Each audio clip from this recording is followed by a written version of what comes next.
দেখুন, পশ্চিমবঙ্গের মানুষ মোটামুটি 12 বছর অর্থাৎ প্রায় এক যুগ ধরে একটা ন্যারেটিভ শুনে আসছে। সেই চেনা গল্পটা কি?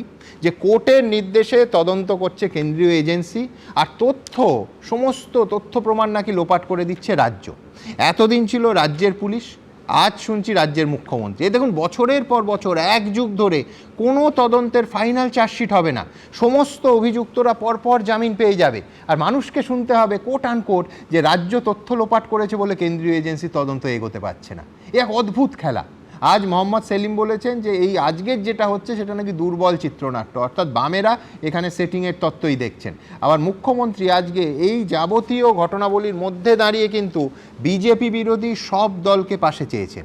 কি বলেছেন মমতা বন্দ্যোপাধ্যায় আজকে দেখাবো। And I do not know why BJP, Congress and leftists are working together here. They should remember that if the enemy comes, everybody is to work together for their own interest. But they think that enemy is our friend. We don't believe this ideology. We believe that BJP is a dangerous party. দেখুন, জাতীয় স্তর থেকে যদি প্রতিক্রিয়া হয়, একদম সরাসরি মমতা বন্দ্যোপাধ্যায়ের পাশে দাঁড়িয়েছেন অখিলেশ যাদব এবং অভিষেক মনু সিংভি, তিনিও সোশ্যাল মিডিয়ায় তার সমর্থন প্রকাশ করেছেন।